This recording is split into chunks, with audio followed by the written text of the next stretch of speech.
Bonjour, alors aujourd'hui donc à nouveau on va faire un exercice sur la réduction des endomorphismes et donc on va voir ce qu'on appelle la décomposition de Danforth. Voilà donc l'énoncé de l'exercice. On prend F, l'endomorphisme de R3 dans la matrice, dans la base canonique est donné par A qui est dans la première colonne donc 1, 1, moins 1, la deuxième colonne moins 1, 0, 0, 0, moins 1, 2. La première question, c'est de montrer ou bien de factoriser qui a, c'est-à-dire donc il faut factoriser le polynôme caractéristique. La deuxième question, déterminer les sous-espaces propres et caractéristiques de A. Ensuite, troisième question, démontrer qu'il existe une base de R3 dans laquelle la matrice de F est donnée par celle-là. Donc 1, 0, 0, 1, 1, 0, et puis 0, 1, 1. Et ensuite, on demande à la fin, pardon, quatrième question ici, c'est de donner donc la décomposition de Danforth de la matrice B. Pardon, très bien. Allez, donc on commence. Alors, le polynôme caractéristique, donc, il est donné toujours par la même forme. Alors, donc, qui de A, moi donc, alors j'en ai parlé à plusieurs reprises. C'est, alors, moi toujours, je prends donc pour avoir un polynôme unitaire, donc je prends la formule suivante. C'est le déterminant de x, i, alors x i 3 moins A. Alors, je confonds souvent donc le f avec la matrice là, donc la matrice qui représente f dans la base canonique. Donc c'est exactement la même chose. Eh bien, alors, comment on calcule ça? Tout simplement ça, c'est le déterminant. Donc, x, x, x, et après, je passe à l'inverse. Donc, moins 1 ici, 1, 0, moins 1 là, 1 ici, et 0 ici, 0, et puis après, le 1. Donc, il faut juste inverser le signe des autres coefficients. Très bien. Donc, alors par contre, ici, c'est x moins 2. Allez, donc pour calculer le déterminant, donc il y a plusieurs façons pour le faire, et chacun fait donc à sa façon.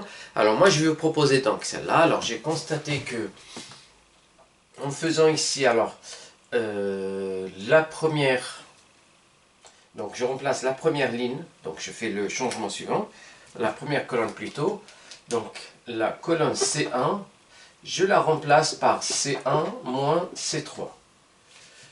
Ou plutôt plus C3. Donc je remplace celle-là par celle-là plus celle-là. Et qui va donner toujours le même déterminant d'après les propriétés du déterminant.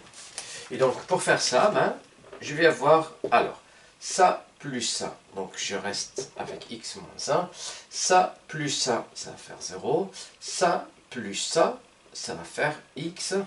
1 moins 2, donc ça va faire moins 1. Alors j'ai fait tout ça parce que je constate que je vais obtenir x moins 1 ici que je peux factoriser. Ensuite, donc j'ai 1, x, 0. Alors 0, 1, x moins 2.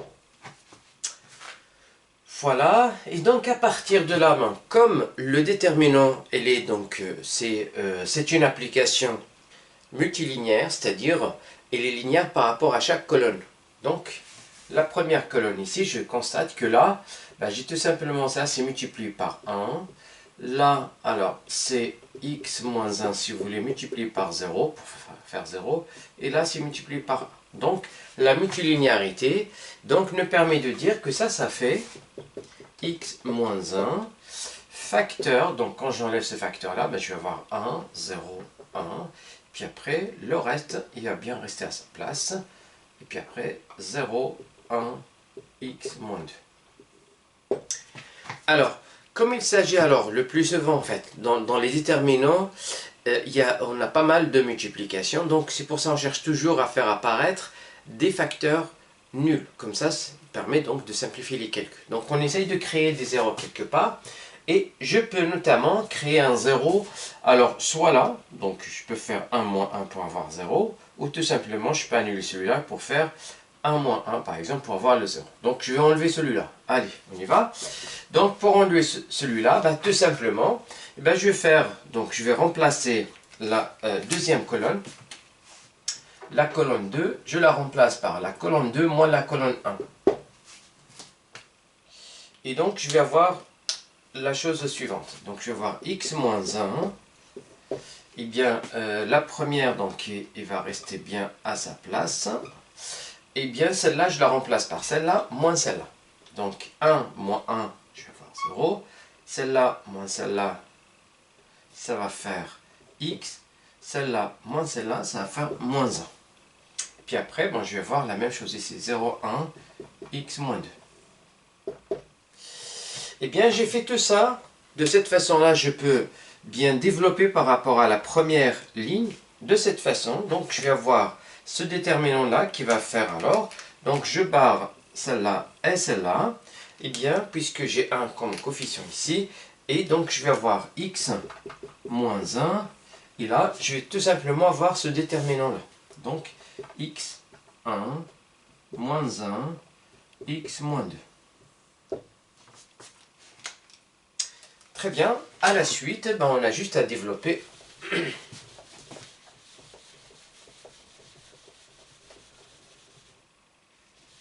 alors, on va développer ici, donc tout simplement ça fois ça et ça fois ça.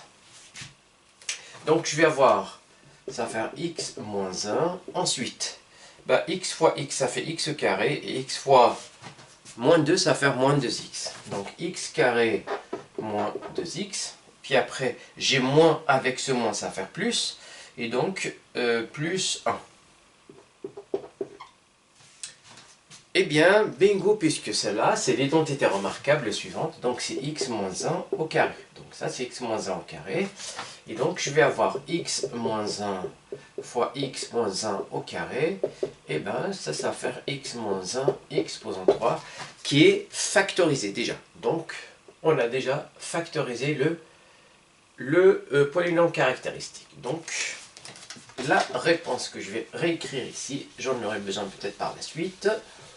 Ou même pas, donc vous avez donc à la fin, eh bien, qui va faire x moins 1, x posant 3. Voilà pour la première question. Donc on va passer à la deuxième question. On cherche à déterminer donc les sous-espaces propres et caractéristiques. Alors, il n'y en a pas 36 000 puisque on a une seule valeur propre qui est 1. Eh bien, je vais avoir un seul sous-espace propre et un seul sous-espace caractéristique. Alors, on va commencer. Donc, le sous-espace propre associé à la valeur propre 1, je vais le noter E1. Et là, tout simplement, c'est le noyau ker eh bien, de A, si vous voulez. Donc, moins, la valeur propre, c'est 1, donc moins I. Et donc, je vais voir à quoi ça correspond ça. Eh bien, cette matrice-là, A moins I, ben c'est A moins, donc j'enlève le 1 à chaque élément diagonal. Et donc, le A moins I, c'est la matrice suivante. Donc, 1 moins 1, ben, ça fait 0. La diagonale, donc 0 moins 1, ça fait moins 1. Le troisième élément, 2 moins 1, ça fait 1. Et le reste, il va bien rester à sa place. 1 et moins 1 ici et 0. Et donc, je cherche le noyau de cette application. Ben, le noyau, tout simplement, et donc par définition ici, si vous voulez, c'est l'ensemble des x qui appartient à R3. Donc, le x ici, je peux l'écrire sous la forme de x, y, z. D'accord? Et bien, avec tout simplement a, x égale à x. Ou bien, ben, c'est la même chose que a moins i appliqué à x égale à 0. Donc, c'est la même chose. Eh bien, on va résoudre, donc on va obtenir un système à 3 équations et à 3 inconnues que l'on va résoudre. Donc, le système que je vais avoir ici est le suivant. Donc, je peux avoir, eh bien, ça fois 0, donc, alors, x, y, z, et qui doit faire 0, 0 et 0. Donc là, a de x. Et donc, 0, moins 1, 0, fois x, y, z. Donc 0 fois x, ça fait 0, moins 1 fois y, ça fait moins y, et 0 fois z, ça fait 0, qui fait 0. Donc, je vais obtenir, donc, tout simplement, moins y est égal à 0. Donc, automatiquement ici, moins y est égal à 0. Hein, donc, ça, c'est pour que un vecteur x, y soit dans le noyau ici, ben, il faut que la deuxième composante soit nulle. Ensuite, donc, on passe à la deuxième équation. Donc, la deuxième équation va me permettre d'avoir x. Alors, 1 fois x, ça fait x. Moins 1 fois y, c'est moins y. Et moins 1 fois z, moins z, égale à 0. Or, mon y est égal à 0. Donc, si y est égal à 0, je peux l'enlever ici. Pour avoir à la fin que x est égal à y. Donc là, ça permet de faire x égale à y. Ensuite, pour la troisième équation, qu'est-ce qu'on a ici? Donc, moins x, puis après 0 fois y, ben, ça fait 0, et 1 fois z, donc plus z égale à 0. Et ça, ben, c'est la même que ça aussi, puisqu'en faisant passer x de l'autre côté, ben, on obtient tout simplement x égale à z. Et donc, en gros, pour qu'un élément soit dans le sous-espace propre E1, ben, il faut déjà que la deuxième composante soit nulle, et il faut que la première composante et la troisième composante soient égales. Donc, ce qui me permet d'avoir la chose suivante. Alors, donc, j'ai x, y, z appartient à E1, bah, si et seulement si, eh bien, y est égal à 0, alors mon x, y, z, il faut qu'il soit de la forme suivante. Donc, je vais avoir x ici, bah, tout simplement, là c'est un 0, et là un x, puisque x, il faut que ce soit égal à y. Autrement dit, ça va faire, alors en factorisant par x, donc je vais avoir 1, 0, 1. Cela veut dire quoi? Bah, cela veut dire que chaque vecteur de E1, bah, il est collinéaire avec le vecteur de coordonnées 1, 0, 1. Je vais appeler ce vecteur-là V. Hein, donc là, c'est le vecteur V. Et bien, cela me permet de dire que E1, tout simplement, bah, égale vect de V. Avec V égale à 1, 0, 1. Donc, je vais l'écrire quelque part ici. J'en aurai besoin. V 1, 0, 1. Voilà, et donc, mon sous-espace propre, donc il est engendré par un seul vecteur. Donc déjà à partir de là, bah, je peux dire que puisque là, la multiplicité donc, de cette valeur propre est 3, par contre le sous-espace propre associé à cette valeur propre, c'est 1, donc on ne peut pas voir de diagonalisabilité ici. Donc cet endomorphisme n'est pas diagonalisable. Très bien. Et donc, on a cherché alors le sous-espace propre. Maintenant, on va chercher le sous-espace caractéristique. Alors,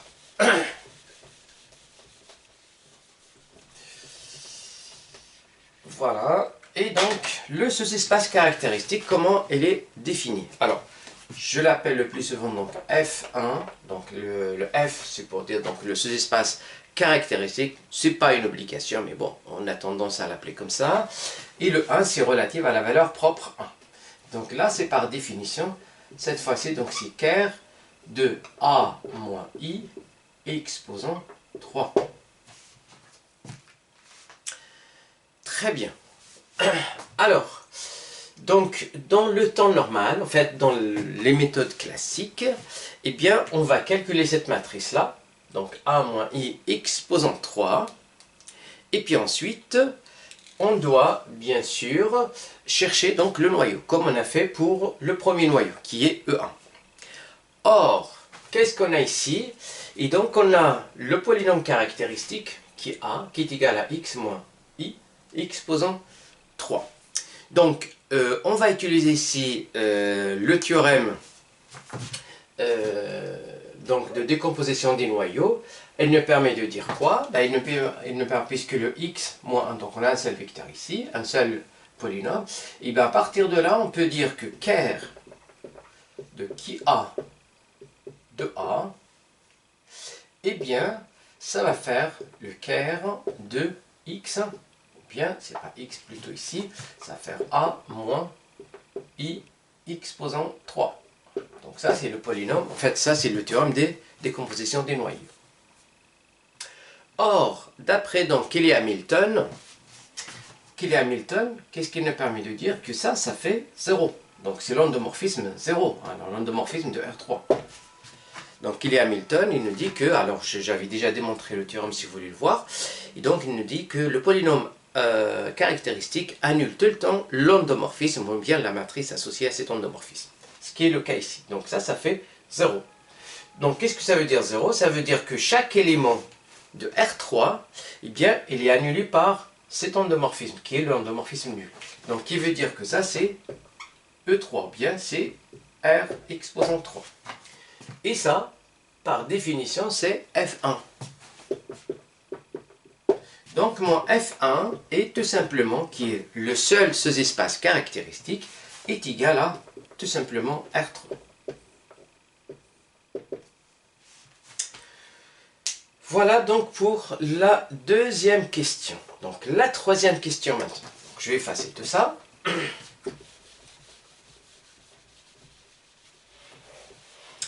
Alors, la troisième question, qu'est-ce qu'on a dans cette troisième question? Eh bien, on nous demande de chercher une base de R3, hein, donc une base de R3, dans laquelle, eh bien, il faut que la matrice de F s'écrit de cette façon-là. C'est-à-dire, je dois chercher une base que je vais appeler, alors, donc je vais l'appeler, bon, allez, U1, U2, U3, donc ça va être une base de R3, donc il faut la chercher, donc base de R3, alors je l'appelais B, eh bien, telle que la matrice de F dans la base B, elle s'écrit de cette façon-là. Alors, elle s'écrit de la façon suivante, donc 1, 0, 0, 1, 1, 0, 0, 1, 0. Oh, pardon, 1 ici.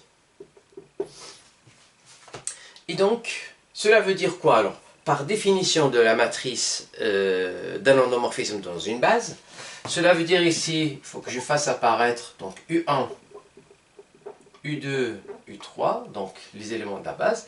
Mais là, ces coordonnées-là, ils vont être, ça va être F de U1. Donc il faut que F de U1 soit égal à 1, 0, 0. Il faut que F de U2 fasse donc 1, 1 dans cette base-là. Et F de U3, il faut que ça fasse ça.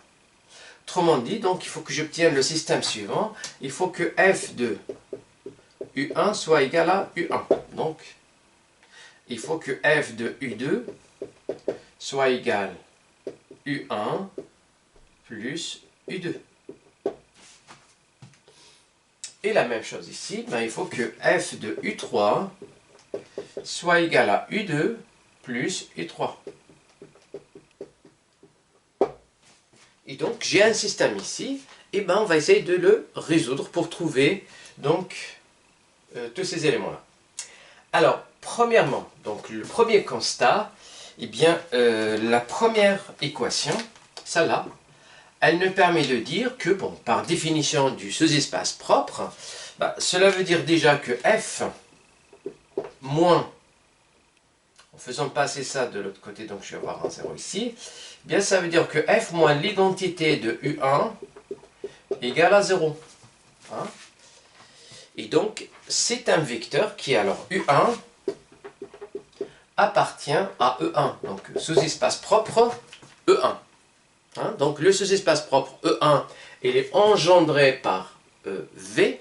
Eh bien, je peux prendre soit V, soit un autre vecteur collinéaire non nul, voilà, associé ou bien collinéaire à V. Et bien, pour simplifier les choses, moi, je vais prendre tout simplement U1 égale à V.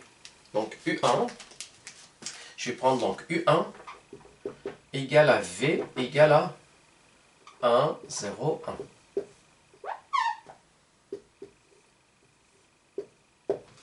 D'accord? Et bien ensuite, maintenant, on va chercher ce vecteur-là, U2, en sachant, bien sûr, faisant cette égalité-là. Alors, U2 ici, ben, je vais prendre U2 est égal à x, y, z, et je vais voir comment je peux résoudre ce système-là. Sachant que maintenant U1, ben, c'est 1, 0, 1, et bien tout simplement, ben, je vais avoir ici, alors, la matrice ici, donc 1, 1, moins 1, 0, puis moins 1, 0, 0, 0, moins 1, 2. Je l'applique donc à x, y, z. Alors, bien sûr, on avait dit que U2, je vais prendre est égal à x, y, z. Et donc là, ça doit faire alors, donc ça doit faire U1 plus U2. Donc le U2 ici, c'est x, y, z. Mais U1, on avait dit que c'est V. Hein? V, ça veut dire 1, 0, 1. Donc je vais avoir 1 plus, 0 plus, 1 plus.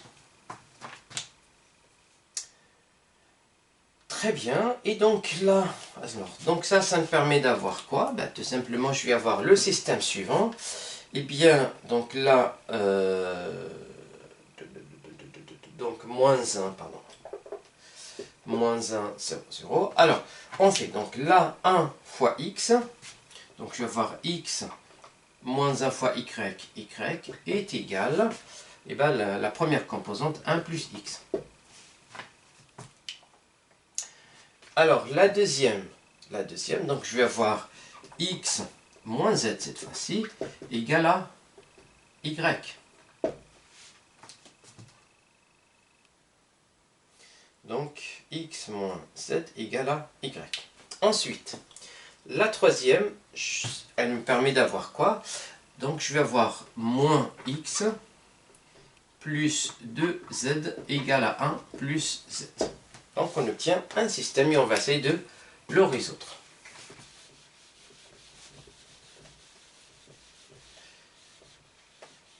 Oh, pardon. Donc là c'est U2 plus U3. Donc j'en aurai besoin par la suite. Donc à partir de là, bah, qu'est-ce qu'on doit faire ici? Eh bien tout simplement je constate qu'il y a un x là et un x là. Bah, je peux enlever ce x et ce x pour avoir tout simplement y est égal à moins 1. Donc il faut que y est égal à moins 1. Donc ça c'est le premier constat. Donc y est égal à moins 1, ben c'est fini. Et donc à partir de là, puisque y est égal à moins 1 ici, et bien là je vais avoir moins 1.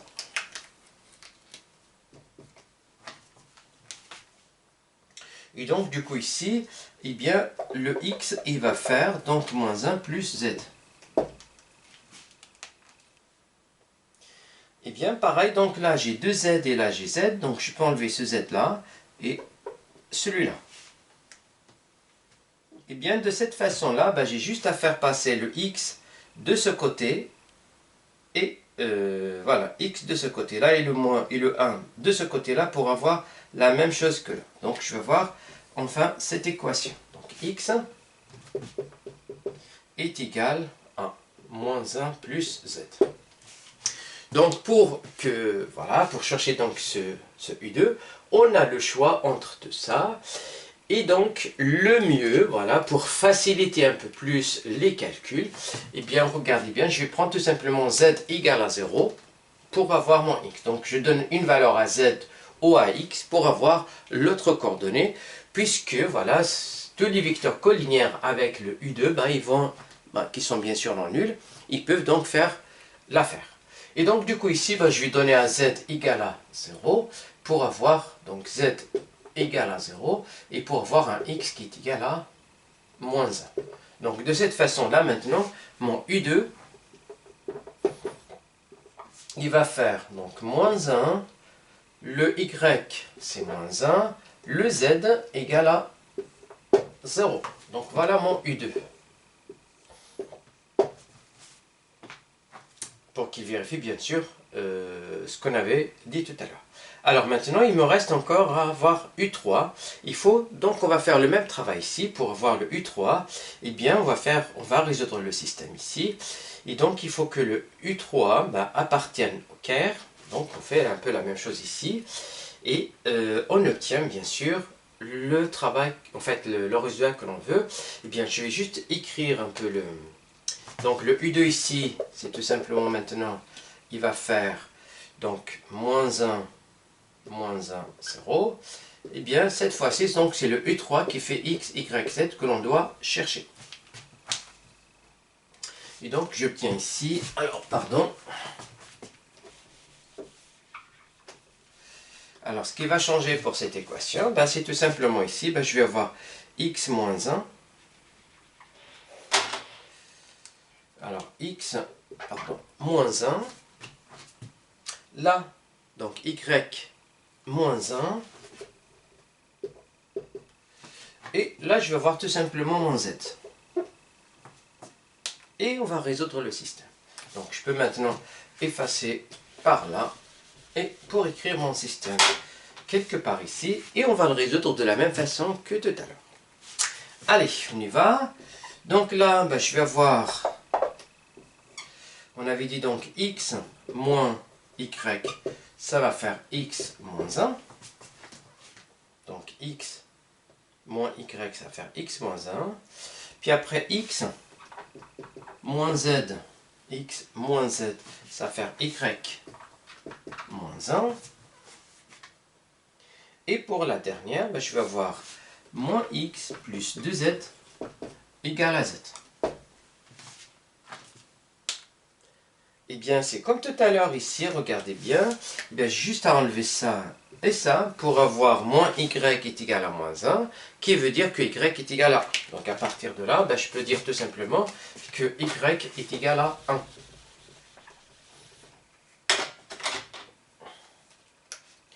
Alors y est égal à 1, donc là, y égale à 1. Donc y est égal à 1 ici, et bien si y est égal à 1, et là donc j'ai 1, 1 moins 1 ça va faire 0, et bien je vais voir x est égal à z. Donc je vais voir x est égal à z. Et bien ce que j'obtiens ici c'est exactement pareil, puisque il suffit juste de passer les deux z de ce côté-là, pour avoir moins x est égal à z moins 2z. Z moins 2z ça fait moins z, donc je vais avoir moins x est égal à moins z, qui veut dire que x est égal à y. Et donc je vais avoir ça. Et de la même façon, donc le U3 maintenant, et donc il suffit juste de donner une valeur à x, voilà, pour avoir mon vecteur. Ici, je peux prendre 1, 1, ou bien 0, 0 si vous voulez. Donc 1, 0, 0, ça pourrait faire l'affaire, puisque le vecteur que je vais obtenir, ça va être un vecteur non nul. Donc, je peux donner n'importe quelle valeur. Et puisque j'ai le choix, je prends toujours le plus simple, et c'est 0, 0. Donc, je vais prendre U3 est égal. Alors, pour x, je vais prendre 0. Pour y, pour donc z, ça va faire 0 ici. Et donc, pour y, ça va faire 1. Et donc, de cette façon-là, j'ai mon troisième vecteur ici, qui va faire alors 0, 1, 0. Qui correspond à E2, donc dans la base canonique. Et bien, dans cette base-là, que j'avais appelée B, donc on a tout ce qu'il faut ici.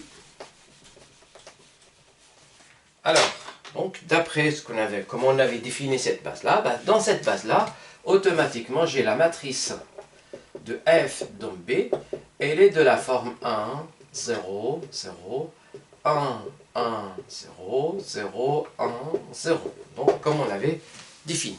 Et voilà, on a trouvé la base dont on veut, voilà, écrire f sur cette forme-là.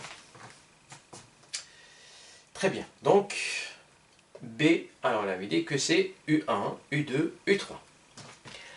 Alors, la dernière question ici, on veut donc déterminer donc la décomposition de Danforth de B.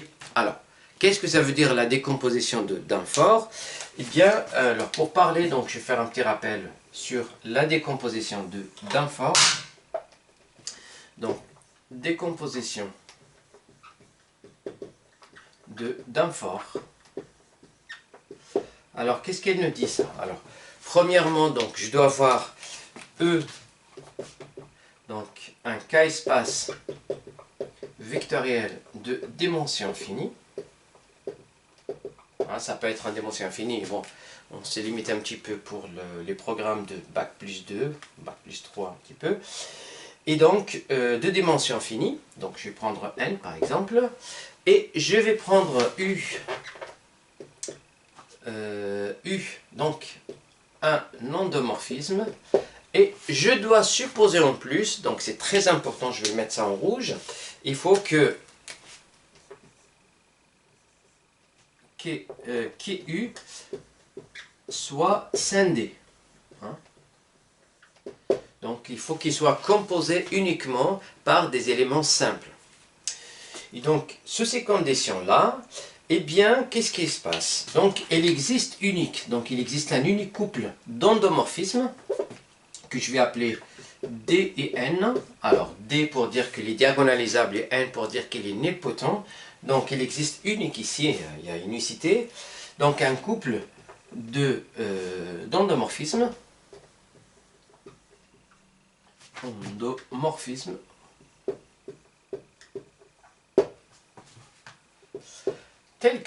Tel que premièrement, eh bien, mon U, je le décompose sous la forme de D plus N.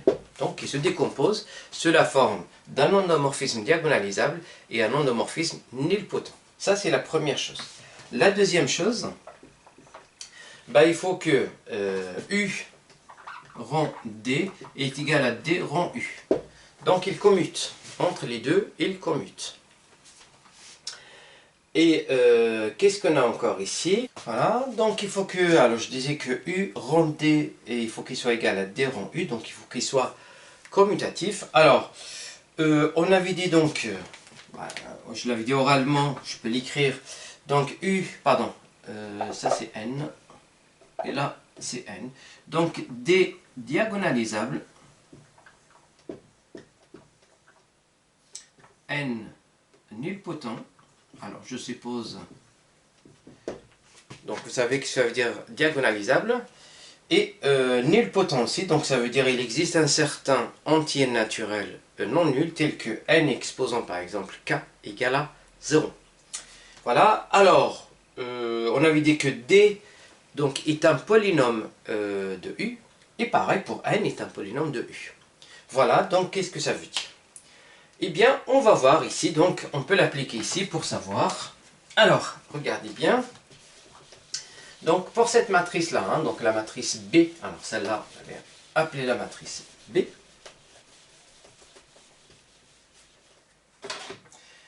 Alors, ça c'est la matrice B. Alors, cette matrice B-là, alors, regardez bien comment je peux l'écrire. Eh bien, je peux l'écrire sous la forme de 1, 1, 0, 0, 0, 0, 0, 0, 0, 1, c'est l'identité tout simplement ici, plus la deuxième qui est 0, 0, 0, donc j'enlève ça, je laisse les 1 là, sur la surdiagonale, voilà. Et donc comme là, on voit déjà que c'est une matrice diagonale, donc elle est diagonalisable, donc je peux appeler ça D, hein, qui est l'identité ici dans ce cas, donc c'est une matrice qui est diagonalisable. Et alors, est-ce que celle-là, donc je vais l'appeler N, et je dois m'assurer qu'elle est nilpotente. Donc, pourquoi elle est nilpotente ici? Eh bien, un simple calcul ici, alors 0, 0, 0, 1, 0, 0, 0, 1, 0. Appliquez bien le carré ici, alors ça va faire, donc vous pouvez faire les calculs, ils sont très très simples. Donc ça va faire ici 0, 0, 1, 0, 0, 0, 0, 0, 0. Et on va donc enlever à l'exposant 3, donc il va faire encore une fois 0, 1, 0, 0, 0, 1, 0, 0, 0. Donc en appliquant ça, donc en faisant ce travail-là, donc on va trouver que ça va faire la matrice nulle. Et cela veut dire quoi? Cela veut dire que cette matrice-là, en fait, l'endomorphisme représenté par cette matrice dans cette base-là qui est N, donc c'est un endomorphisme qui est nilpotent. Bien, la matrice, elle est nilpotente. Et donc, d'après l'unicité, on ne peut pas trouver d'autres. Donc, la décomposition que l'on veut ici, eh bien, celle-là. Alors, à travers ça, on peut trouver donc la décomposition de Danforth pour la matrice A. Hein, parce que celle-là, elle est très simple, mais celle-là, elle ne l'est pas vraiment, puisque, alors regardez bien, donc ça, on a bien cette décomposition, donc on va appeler N et D, comme on a l'habitude de faire.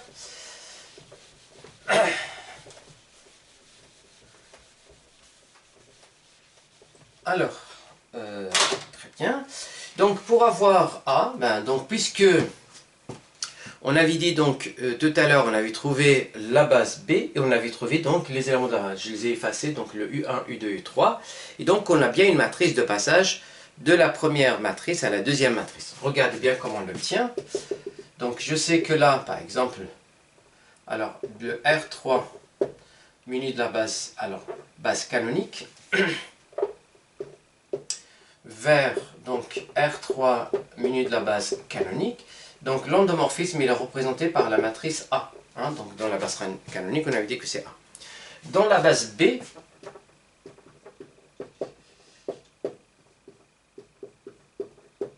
elle est représentée par la matrice B. Et comme on a donc deux bases ici, on a une matrice de passage qu'on obtient facilement. Donc la matrice de passage, il fallait juste mettre les coordonnées donc de U1, U2, U3. Hein, d'accord? Donc là, puis après, chercher aussi la matrice. Et si vous voulez aussi, donc là, c'est tout simplement, c'est la matrice de l'identité qui va dans la base, la nouvelle base, vers la base canonique. Donc celle-là, ça va être la matrice P. Et donc là aussi, c'est la matrice P. Hein, donc pareil. Et donc, de cette façon-là, je peux obtenir A. Hein, donc je peux mettre A égale à combien? Donc le diagramme ici, il va être commutatif. Donc je passe par là, jusque là. Donc la dernière, donc ça va être P. Ensuite, j'ai B.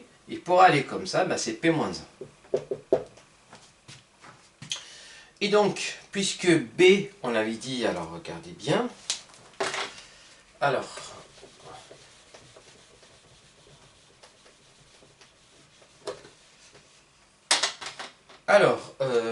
Donc puisque B égale à D plus N, la décomposition de Danforth de B, eh bien, je remplace ici pour avoir A qui est égal à P, donc D plus N, et puis après P-1.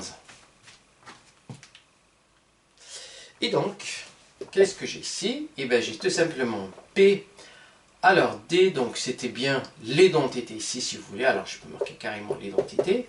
Donc, l'identité P-1, et ensuite, plus Pn P-1. Donc là, ça reste l'identité plus Pn P-1. Donc, celle-là, je vais l'appeler N', donc la matrice N'. Et bien, celle-là aussi, c'est une matrice nilpotente, puisque, alors, déjà, ça, c'est l'identité. Et là, c'est la matrice nilpotente. Pourquoi? Si je fais donc N' exposant 3, ça va faire Pn P-1 exposant 3. D'accord? Et ça va faire quoi? Eh bien, ça va faire alors, donc, Pn P-1, Pn P-1, Pn P-1. Donc, sachez à chaque fois, c'est l'identité. Là, c'est l'identité pour avoir P, N fois N fois N. Donc, N3, P-1. Mais le N3, on avait dit que ça faisait 0. Donc, c'est 0 fois ça, ça va faire 0.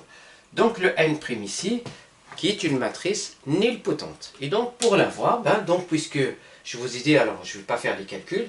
Donc, on avait cherché P, puisqu'on a la base, la deuxième base, bien la base qu'on a retrouvée. Bien, on peut calculer facilement P-1 et calculer ça pour trouver la matrice N' pour la décomposition de A. Donc la décomposition de A, ça va être sous la forme de l'identité plus cette matrice-là, et qui va bien sûr donner donc l'unique couple de matrices. Voilà, la première nilpotente, la deuxième, bien les matrices de la décomposition de Danforth. Voilà, donc j'arrive à la fin de cette vidéo. Si vous avez des questions, n'hésitez pas. Sinon, je vous souhaite une agréable journée. Donc, je peux vous dire que cet exercice-là peut être donné dans une évaluation. ou même donc peut-être en colle en classe prépa. Voilà, merci et à très bientôt.